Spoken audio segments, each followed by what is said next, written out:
Hello दोस्तों, आज हम देखेंगे कैरोटिड साइनस और कैरोटिड बॉडी के अंदर। मैंने इसलिए अलग से को लिया है ताकि एग्जाम के अंदर अगर अलग से शॉर्ट नोट आता है तो आप इसको लिख सकें। ठीक है, तो कैरोटिड बॉडी और कैरोटिड साइनस फिर से आपको रिकॉल करते हुए पिछला डायग्राम में रिपीट करूंगा। इस डायग्राम को जो मैंने यहाँ बनाया था, देखो आपको यहाँ पर कैरोटिड साइनस भी बना हुआ दिख रहा है। ये कॉमन कैरोटिड आर्टरी है, ये इसकी इंटरनल जुगुलर ब्रांच है। ये कॉमन कैरोटिड आर्टरी की एक्सटर्नल इंटरनल कैरोटिड आर्टरी है और एक्सटर्नल कैरोटिड आर्टरी है। तो यहाँ पर जो बाइफर्केशन हुआ है, तो एट द स्टार्टिंग ऑफ या beginning of internal carotid artery there is a slight dilatation of the artery. ये कैरोटिड साइनस कहलाता है। ये फ्यूजिफॉर्म डायलेटेशन है और इसकी खासियत ये है कि ये थिनर है और मोर इलास्टिक है।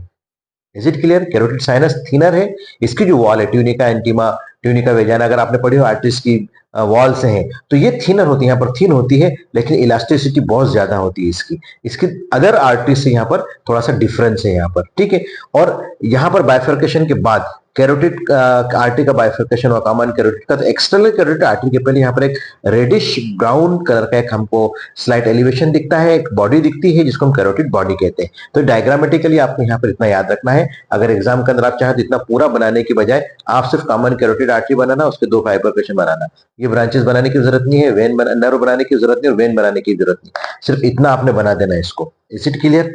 है ना? जैसे मैं आपको जस्ट बना के बताता हूं कि आप तो सिर्फ ऐसा बनाना, this is common carotid artery, ये external carotid artery, internal carotid artery. यहाँ पर एक डायलिटेशन बना देना, ये हो जाएगी आपकी कैरोटिड साइनस। ठीक है, और यहां पर आपको, क्योंकि मैं रेड कलर से बनाऊंगा आर्टरी है, तो ऑफ कोर्स ये कॉमन कैरोटिड है बेटा, है ना। और यहां पर आप चाहें तो किसी भी कलर से, है ना, जो कि लाल से हटकर हो, जैसे मैं यहाँ पे ब्लैक कलर, यहाँ पे कैरोटिड बॉडी बना देना है। Is it clear? तो दिस इज कैरोटिड साइनस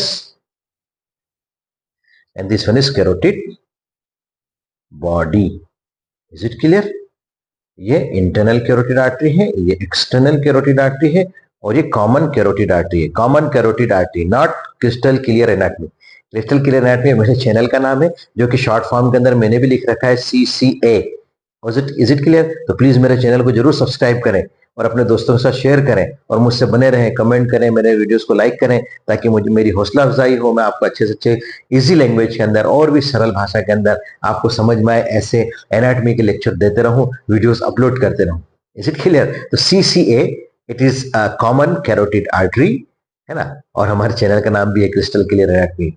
याद रखना, भूलना नहीं, है ना। सो आगे बढ़ते हैं हम। तो कैरोटिड साइनस की सबसे पहले हम बात करेंगे। तो at the beginning of internal carotid artery there is slight dilatation known as carotid sinus. Its wall are thinner and more elastic than other arteries. It receives much rich innervations from glossopharyngeal nerve, vagus nerve और sympathetic nerve. तीन nerves को highly innervate करती हैं, nerve supply होता है इसका। अच्छा, main चीज जो है अब आएगी, it acts as a baroreceptor. तो sinus is baroreceptor।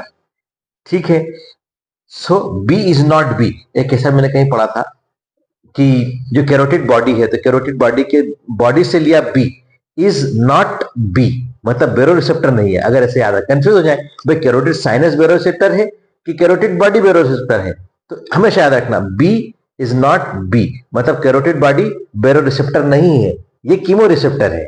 Is it clear? हाँ, चलो आगे बढ़ते हैं। So it acts as a baroreceptor, यानी प्रेशर रिसेप्टर है। इसका मतलब क्या हुआ? इट रेगुलेट्स ब्लड प्रेशर, हमारी बॉडी के ब्लड प्रेशर को रेगुलेट करता है, as well as intracranial pressure. और हमारे दिमाग के अंदर जो प्रेशर, इंट्रा मतलब अंदर, क्रेनियल मतलब खोपड़ी के अंदर जो प्रेशर है, ब्लड का जो प्रेशर है, उसको भी मेंटेन करके रखता है। इट्स स्टिमुलेशन, अगर कैरोटिड साइनस स्टिमुलेट होता है तो क्या होगा? It causes hypotension, fall of BP and bradycardia और decreased blood heart rate. Brady मतलब कम, कार्डिया मतलब हार्ट, तो कम हो जाएंगी, जो हार्ट रेट है वो कम हो जाएगी, और हाइपोटेंशन मतलब बीपी फॉल हो जाएगा, गिर जाएगा, कम हो जाएगा। सो कैरोटिड साइनस सिंड्रोम की बात करेंगे, इसका अप्लाइड में आप लिखेंगे, ये अप्लाइड है। Carotid sinus syndrome means in some patients due to hyper sensitivity of sinus there is sudden attack of faintness. इसको हम सिंकोप कहते हैं, मेडिकल टर्म के अंदर सिंकोप कहते हैं, बेहोश हो जाना अचानक, due to slow heart rate. और हार्ट बीट कैसे हो जाएंगी? कम हो जाएंगी। It occurs due to movement of head, जैसे मूवमेंट करेगा, हेड की मूवमेंट करेगा, रोटेशन करेगा, सिर को घुमाएगा, तो इसके ऊपर स्टिमुलेशन होगा साइनस के ऊपर और इसको सिंकोप हो जाएगा, पेशेंट बेहोश हो जाएगा। ठीक है, तो इतना आपको कैरोटिड साइनस के अंदर लिखना है। Is it clear? अब हम बात करेंगे कैरोटिड बॉडी की। तो carotid body is a small oval and reddish brown structure. Just मैंने अभी आपको लास्ट लेक्चर में बताया था, अभी स्टार्टिंग में भी बनाया, डायग्राम बनाया तब भी बताया कि small oval and reddish brown structure है, situated behind the bifurcation of common carotid artery. Common carotid bifurcation के वहां पर पीछे होता है। It also receives rich innervations, जैसे हमने कैरोटिड साइनस में इनर्वेशंस देखे, सेम इनर्वेशन यहां भी मिलेंगे, मतलब glossopharyngeal nerve. Okay, then ninth nerve है ना, वेगस नर्व 10th नर्व है, एंड सिंपैथेटिक नर्व्स, ये इनसे अपने को इनर्वेशंस मिलते हैं, नर्व सप्लाई मिलता है। It acts as a chemo receptor. Carotid body क्या है? कीमो रिसेप्टर है। मतलब क्या है? It monitors oxygen level in the arteries. Arteries के अंदर, पूरी बॉडी के अंदर ऑक्सीजन लेवल को मॉनिटर करके रखता है। इट इज स्टिमुलेटेड बाय एनऑक्सिया, मतलब ऑक्सीजन की कमी से स्टिमुलेट हो, बॉडी के अंदर ऑक्सीजन की कमी हो गई तो कैरोटिड बॉडी क्या हो जाएगी? स्टिमुलेट हो जाएगी।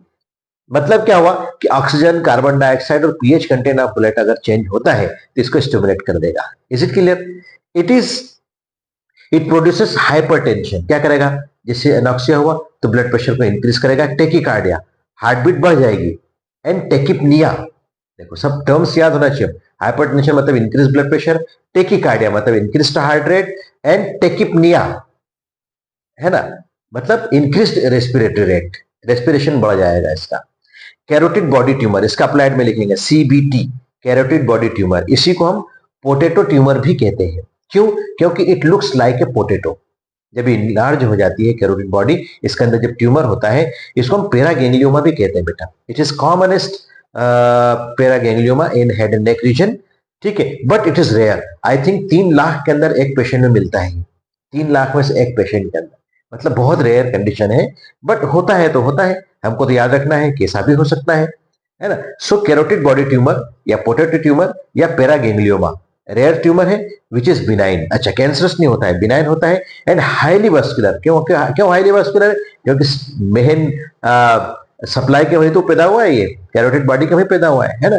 So it is highly vascular in nature.